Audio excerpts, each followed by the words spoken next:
بسم اللہ الرحمن الرحیم۔ السلام علیکم۔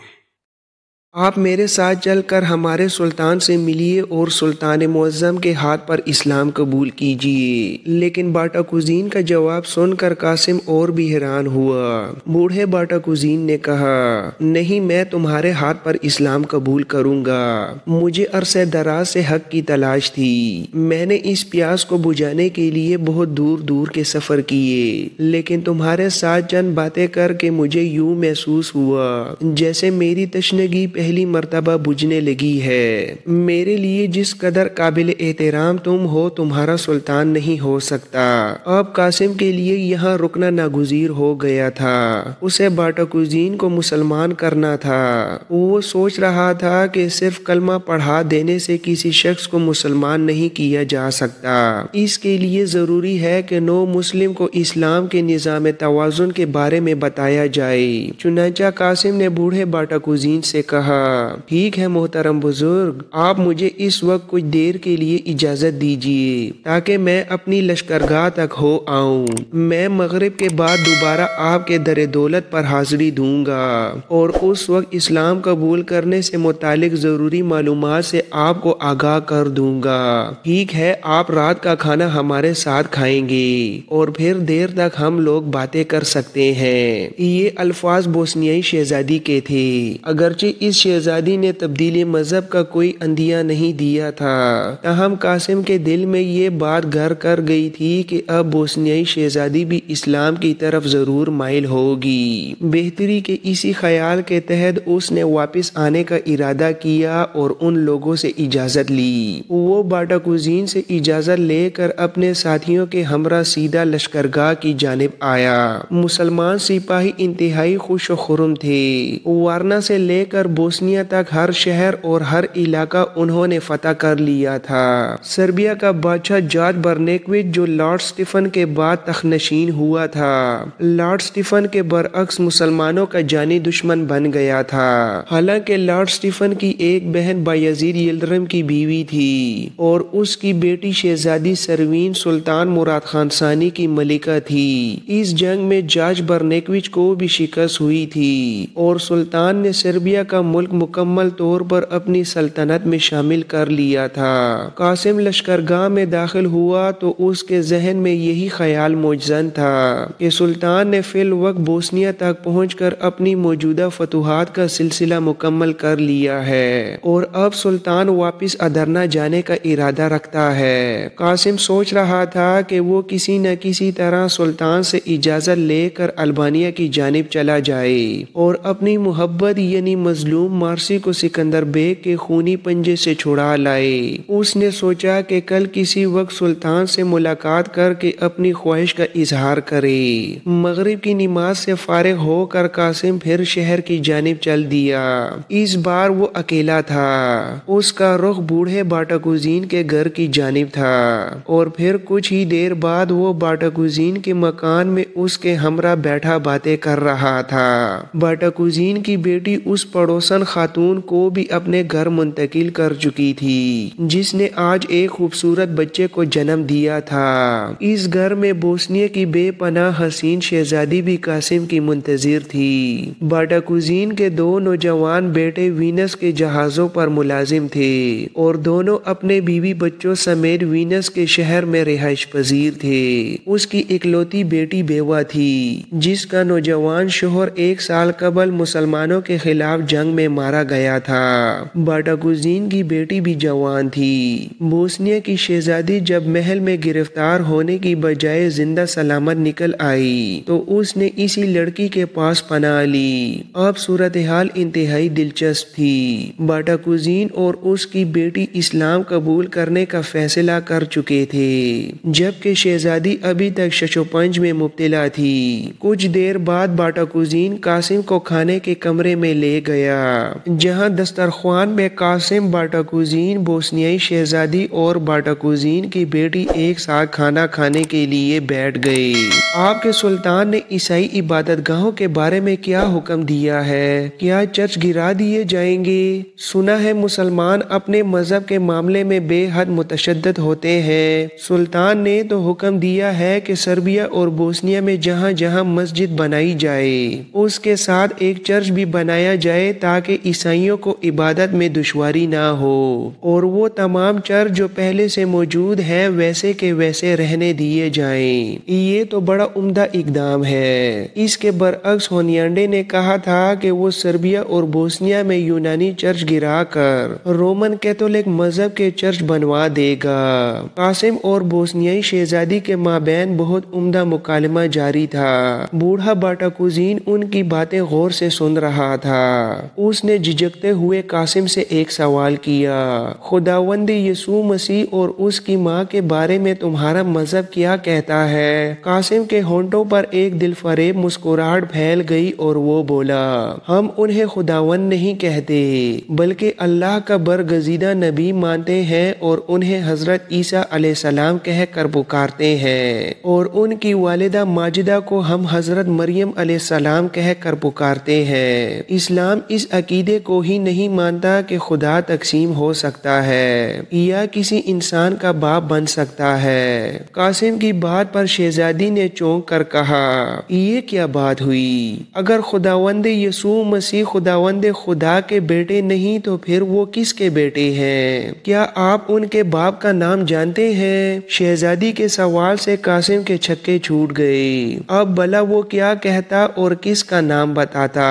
اگر وہ یہ کہتا کہ حضرت عیسیٰ علیہ السلام بغیر باپ کے ایسے ہی ایک ماں کے پیٹ سے پیدا ہو گئے تو پھر بھی شہزادی مطمئن نہ ہوتی۔ دراصل یہ کہہ دینے سے کہ عیسیٰ علیہ السلام خدا کے بیٹے ہیں، خدا تعالیٰ کی ذات ایک جسمانی پیکر میں ڈلی ہوئی دکھائی دیتی ہے، جبکہ خدا تو کسی جسم کا محتاج نہیں۔ ظاہر ہے جب خدا نہ دکھائی دینے والی ایک محیط اور بسیط ہستی ہے، پھر وہ کیوں کر کسی انسان کی رشتہ دار ہو سکتی ہے؟ اور رہی یہ بات کہ عیسیٰ علیہ السلام کے باپ کون ہے، تو حضرت عیسیٰ علیہ السلام اس قادر و مطلق پروردگار کی قدرت کاملہ کا کرشمہ ہے، کیونکہ وہ جو کچھ چاہے کر سکتا ہے۔ اب شہزادی نے قاسم کو ایک اور الجھن میں ڈال دیا۔ یہ جو آپ کہہ رہے ہیں کہ خدا جو کچھ چاہے کر سکتا ہے، تو اس طرح آپ اس اختیار کے بارے میں کیا کہیں گے؟ آپ کے مذہب میں خدا کے پاس کتنا اختیار ہے اور انسان کے پاس کتنا؟ اب قاسم سٹ پٹا گیا۔ وہ ایک سپاہی تھا، کوئی مبلغ یا عالم نہیں تھا کہ عیسائی شہزادی کے اس قدر مشکل سوالات کا جواب دیتا، لیکن پھر بھی اس نے ہمت کی اور کہا، شہزادی حضور، یہ سارے سوالات در حقیقت خدا کے تصور سے ہی پھوٹتے ہیں۔ آپ کے ذہن میں خدا کا تصور کس قسم کا ہے؟ عیسائی مذہب کی کتابوں میں خدا کا جو تصور پیش کیا گیا ہے وہ خدا کو ایک جسمانی وجود میں دیکھتا ہے۔ بائبل کے پہلے باب میں لکھا ہے کہ خداوند خدا جو ٹھنڈے وقت باغ میں پھرتا تھا، جب بولا تو آدم اور اس کی بیوی نے اس کی آواز سنی۔ اسی طرح دوسرے تمام مذاہب میں بھی خدا کو عجیب عجیب جسمانی شکلوں میں دیکھنے کی کوشش کی جاتی ہے۔ آپ جانتی ہیں کہ بت پرست مذاہب میں تو باقاعدہ مٹی اور پتھر کے خدا بنا کر پوجے جاتے ہیں۔ یہ جو آپ نے اختیار کی بات کی ہے، اس کا مختصر جواب ہماری اپنی ذات میں ہے۔ ہم غور سے دیکھتے ہیں تو ہمیں اپنی ذات کے دو حصے دکھائی دیتے ہیں، ایک وہ جس پر ہمارا کوئی اختیار نہیں، یعنی جسمانی ساخت، فطری ضروریات، کھانا، سونا یا بچے پیدا کرنا، اور دوسرا وہ حصہ ہے جس پر ہمارا مکمل اختیار ہے، یعنی کسی کے ساتھ تعاون کرنا، کسی سے ہمدردی یا محبت کرنا، سچی بات کہنا یا جھوٹ کا سہارا لینا، اللہ کی مخلوق کے ساتھ بھلائی کرنا یا برائی کا راستہ اپنانا۔ ہمارے رسول کریم صلی اللہ علیہ وآلہ وسلم جو کتاب لے کر آئے ہیں وہ براہ راست اللہ کا کلام ہے، بائبل مقدس کی طرح نہیں۔ بائبل میں تو صرف روایات اور حضرت عیسیٰ علیہ السلام کے ساتھ کے خطوط ہیں۔ ہماری کتاب کا نام قرآن حکیم ہے۔ قرآن حکیم میں اللہ تعالیٰ کا ارشاد ہے، یعنی اللہ نے انسانی شعور کو نیکی اور برائی کا الہام دیا ہے، اب یہ انسان پر منحصر ہے وہ نیکی کا راستہ اپنائے یا برائی کا۔ اللہ نے انسان کو بالکل ویسے الہام کیا ہے جیسے الہام اس نے باقی مخلوقات کو بھی کر رکھا ہے۔ آپ دیکھیے شہد کی مکھی کو یہ کس نے بتایا ہے کہ وہ ایک خاندان بلکہ سلطنت کی صورت میں رہے، اس طرح بطخ کے بچے کو یہ کس نے بتایا ہے کہ وہ پانی کے تالاب میں چھلانگ لگا دے، اور مرغی کے بچے کو یہ کس نے بتایا ہے کہ وہ چھلانگ نہ لگائے۔ بالکل اسی طرح کا الہام انسان کو بھی کیا گیا ہے، لیکن انسان چونکہ ان تمام مخلوقات سے افضل ہے، یہی وجہ ہے کہ اسے شعور کی دولت عطا کر کے نیکی اور بدی کے دو الہاموں میں سے کسی ایک کو اپنانے کی کھلی چھٹی دی گئی ہے۔ تمام مخلوقات اللہ کے قوانین کے پابند ہیں، لیکن انسانی ذات صرف احکام الہی کی پابند ہے۔ دراصل انسان کے پاس کچھ زیادہ اختیار نہیں، صرف ایک لمحے کا اختیار ہے، اور وہ ہے لمحہ موجود۔ آپ کے پاس ایک لمحہ حاضر ہے، آپ پر لازم ہے کہ آپ اس کا استعمال ٹھیک طریقے سے کریں، حتیٰ کہ نتائج کا اختیار بھی آپ کے ہاتھ میں نہیں۔ آپ اگر اپنے لمحے کا اختیار اس طرح کرتے ہیں کہ اپنے ہاتھ کو آگ میں ڈال دیتے ہیں تو لا محالہ آپ کا ہاتھ جل جائے گا۔ یہ ہے آپ کے غلط استعمال کا نتیجہ جو آپ کو دونوں جہانوں میں بھگتنا پڑے گا، مادے کے جہان میں بھی اور روح کے جہان میں بھی۔ آپ کا ہاتھ بھی جلے گا اور روح بھی گائل ہوگی، لیکن اگر آپ اپنے اختیار کا استعمال درست کرتے ہیں تو آپ کا اگلا لمحہ خود بخود درست ہو جائے گا۔ اس طرح آپ کے آنے والے تمام لمحات درست ہوتے جائیں گے، حتیٰ کہ آپ کی آخرت بھی درست ہو جائے گی، جسے ہم روح کا جہان کہتے ہیں۔ یہ ہے اسلام میں انسانی اختیار کا نظریہ۔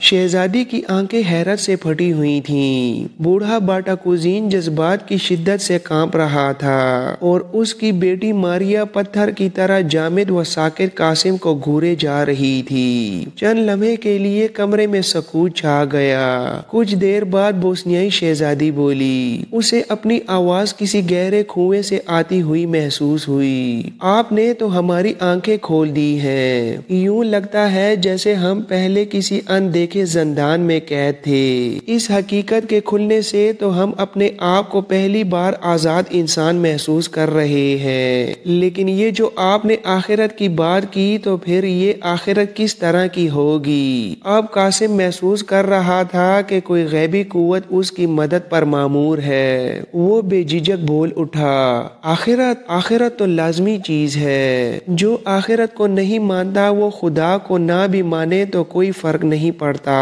ایسا خدا جو انسان کی آخرت کا منصف نہیں، اسے خدا کہلانے کا حق بھی نہیں۔ ہمارے قرآن حکیم میں ہے کہ ہر عمل اور فکر کا لازمی نتیجہ مرتب ہوتا ہے۔ ہم جو کچھ سوچتے ہیں اس کی بھی آخرت ہے، اور جو کچھ کرتے ہیں اس کی بھی آخرت ہے۔ جب ہمارا لمحہ موجود درست ہو جاتا ہے تو ہمارا اس سے اگلا لمحہ خود بخود درست ہونے کے لیے تیار ہو جاتا ہے۔ اعمال کا اثر شخصیت پر بھی پڑتا ہے، کیونکہ اعمال انسانی روح یعنی اندرونی ذات کی اصلاح بھی کرتے ہیں، اور جس کسی کی اندرونی ذات خوبصورت اور متوازن ہو جاتی ہے اس کی بیرونی ذات بھی خوبصورت اور باوقار ہو جاتی ہے۔ جب کسی کے اعمال بہت زیادہ مقدار میں اچھے ہو جائیں تو وہ اپنی ظاہر اور باطنی زندگی میں مطمئن اور شکر گزار سا رہنے لگتا ہے۔ اسلام میں اسے نفس مطمئنہ کہتے ہیں۔ جس کسی کے پاس نفس مطمئنہ آ جائے وہ موت کے وقت مرتا نہیں، اس کا جسم ختم ہوتا ہے اور وہ پورے کا پورا زندہ سلامت اپنے خالق حقیقی کے پاس پہنچ جاتا ہے، اور اسی کو آخرت کہتے ہیں۔ وہ شخص جو نفس مطمئنہ لے کر جاتا ہے ہمیشہ کی زندگی پا لیتا ہے، اور اسے ہم جنتی کہتے ہیں۔ اور وہ شخص جس کا نفس مطمئن نہیں ہوتا کیونکہ اس نے اپنی زندگی میں اپنے لمحات کا استعمال غلط کر کے ایسے اعمال کیے ہوتے ہیں جو اس کی اندرونی اور بیرونی ذات کو تباہ کر دیتے ہیں، اسے مرنے کے بعد بار بار مرنا پڑتا ہے۔ وہ دہکتی ہوئی آتشناک زندگی میں تا ابد مرتا ہی رہتا ہے۔ اس کو ہم جہنم کہتے ہیں۔ ہمارا آخرت کا نظریہ۔